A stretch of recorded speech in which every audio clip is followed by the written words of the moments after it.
bienvenue dans cette nouvelle édition du 12-15. Voici les titres de l'actualité. Au Zimbabwe, ce 26 août, Emmerson Mnangagwa a officiellement été investi président. Il a prêté serment devant le président de la Cour constitutionnelle et annoncé l'avènement d'une nouvelle démocratie dans le pays. En République démocratique du Congo, les perspectives économiques à court terme présagent d'une stabilité macroéconomique, mais la hausse des dépenses a entraîné un déficit de plus de 63 milliards de francs congolais à la fin du mois de juillet 2018.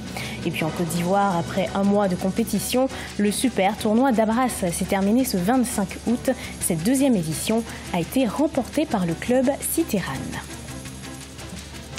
Le président du Zimbabwe, Emmerson Mnangagwa, a officiellement prêté serment ce 26 août devant le président de la Cour constitutionnelle. Le chef de la ZANU-PF a promis de redresser l'économie du pays durant son mandat. Les précisions de Solène Duplessis.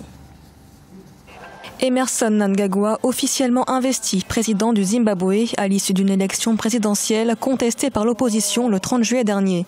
C'est finalement ce dimanche 26 août que le président sortant a prêté serment, promettant au Zimbabwe notamment de lutter contre la corruption et de redresser l'économie du pays. Le moment est venu pour nous de nous unir en tant que nation et de faire croître notre économie. Engageons avec courage et diligence un cheminement commun vers la réalisation de notre vision nationale pour transformer le Zimbabwe en une économie à revenus intermédiaires avec des investissements accrus et des emplois décents. Une large responsabilisation exempte de pauvreté et de corruption d'ici 2030. Néanmoins, un vaste chantier attend désormais le président qui a succédé à Robert Mugabe en novembre 2017. Le pays est aujourd'hui confronté à un déficit budgétaire qui s'élève à près de 13% du PIB, un taux de chômage qui avoisine les 90% et d'importants problèmes de trésorerie.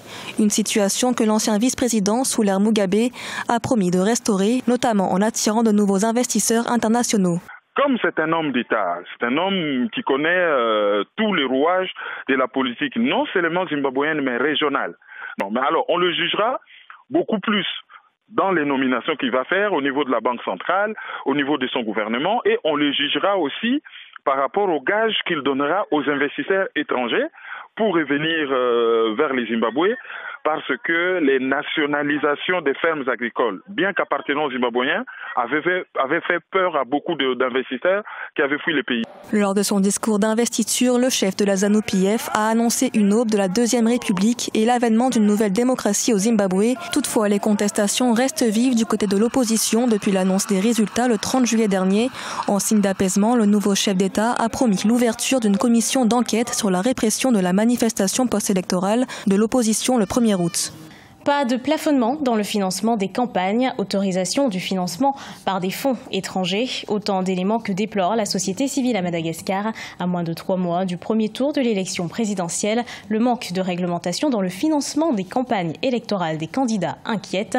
36 candidats sont en lice pour l'élection présidentielle du 7 novembre 2018.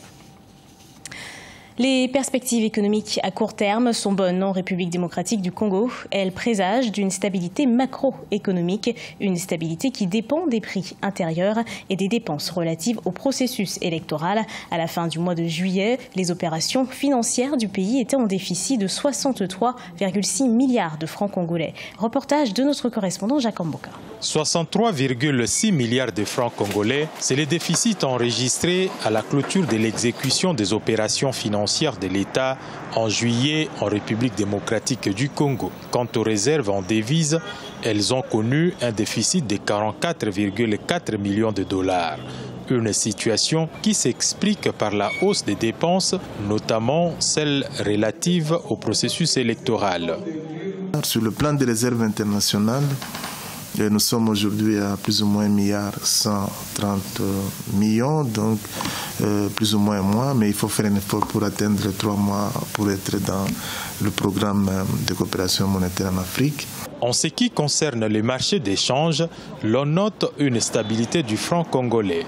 Malgré des légères fluctuations de la monnaie nationale, le franc congolais ne s'est pas beaucoup détérioré face au dollar américain, comme le précise la Banque centrale du Congo. Je l'ai dit, le taux d'inflation est à 8,7 en annualisé. En cumul, nous sommes à moins de 7%, donc 5,4. Depuis le début de l'année, la monnaie ne s'est pas dépréciée de plus de 2%, parce qu'au parallèle, nous sommes à 1,96, à l'officiel c'est 2,15, donc nous sommes autour de 2%.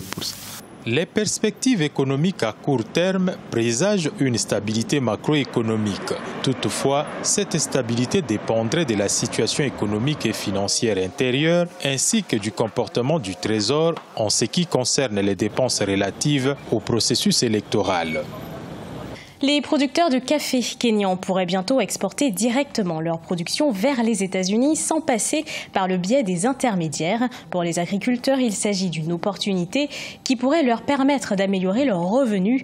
Une délégation américaine est allée à la rencontre des producteurs de café en ce mois d'août pour signer un accord. L'État du Nebraska a déjà mis en place des conteneurs pour le stockage du café.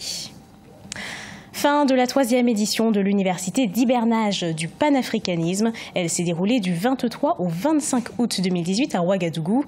Au cours de ces 3 jours, les intervenants sont partis sur les traces des pionniers du panafricanisme. Reportage de notre correspondant Jean-Paul Ouedraogo. 12 ans après la disparition du professeur Joseph Kizerbo, panafricaniste et pionnier de l'histoire africaine, son engagement se perpétue à travers des cadres de réflexion, à l'instar de la 3e édition de l'Université d'hivernage sur le panafricanisme qui s'est achevée le samedi 25 août 2018 à Ouagadougou. Sa vision du développement endogène, au-delà de la richesse des œuvres qu'il a écrites, continue d'inspirer les intellectuels du continent. On peut dire que la jeunesse s'est appropriée. Vous voyez par exemple les réflexions sur le franc CFA, sur la souveraineté monétaire. Il y a une convergence en fait de cette œuvre avec celle des autres grands leaders tels que Cheikh Anta Diop, Sankara, Kwame Nkrumah. Donc on peut dire qu'elle vit sa propre vie et il y a une prise de conscience qui s'appuie sur cet acquis-là, qui se développe. Son œuvre est aussi amplement diffusée et les mouvements citoyens qui l'ont pour héritage montrent une appropriation progressive de l'avenir du panafricanisme selon des historiens. De mon point de vue, ce projet est toujours d'actualité, mais ça dépend du contenu qu'on met dans le thème panafricaniste. Le concept défendu par la Côte d'Ivoire est toujours d'actualité. La preuve, depuis 2008, il y a eu encore une invention, je dirais, d'intégration entre le Burkina Faso et la Côte d'Ivoire à travers le TAC, qui est une innovation majeure. Premier africain agrégé d'histoire, le professeur Joseph Kizerbo, durant sa vie, s'est engagé pour l'indépendance et le développement de l'Afrique. Il est aussi celui-là qui a révolutionné l'écriture de l'histoire africaine en intégrant les sources archéologiques et la tradition orale. L'équipe Citerane a remporté le super tournoi d'Abras ce 25 août à Abidjan. Cette 2e édition s'est composée de 51 matchs disputés entre 24 équipes. Un tournoi qui a surtout été un cadre de détection de talents. Reportage de notre correspondant Olive Adjakotan. Citerane, vainqueur de la 2e édition du super tournoi d'Abras, un tournoi de Maracana ou Petit Poteau, considéré comme le mondial du football à Abidjan durant les vacances. Les jaunes et verts s'imposent 2-0 face à Solo Kader lors de la finale sous une fine pluie dans la commune d'Adjamé. On a bien défendu, on a bien géré les buts et puis on a eu les occasions, on a concrétisé. Donc on dit merci à Dieu pour ça. Il veut devenir professionnel confirmé, mais comme tout ce que Dieu fait est bon, on est encore amateur, donc on espère devenir comme nos grands frères qui est venu ici, nos grands frères d'Endan. 51 matchs disputés entre 24 équipes venues de cette commune d'Abidjan ont meublé la 2e édition du super tournoi d'Abras. Un tournoi qui a été surtout un cadre de détection de talent. Pour la finale d'aujourd'hui, l'attaquant Aruna Dendane était présent, il a même offert des lots aux vainqueurs et il s'est dit vraiment satisfait de ce qu'il a vu. On a pu détecter des talents, en l'occurrence le meilleur buteur du tournoi qui est Paiement Kwaku, qui vraiment a une magie de marquer les buts, et aussi le meilleur joueur du tournoi qui est Anissé Malik, qui est aussi un très bon défenseur. En rappel, les meilleurs joueurs et buteurs sont issus de Citerane, club vainqueur du tournoi. La 3e édition du super tournoi d'Abras se déroulera de juillet à août 2019. Ce journal a été préparé par l'ensemble de la rédaction. Merci de l'avoir suivi. Retrouvez dans un instant une nouvelle édition de l'actualité sur Africa 24.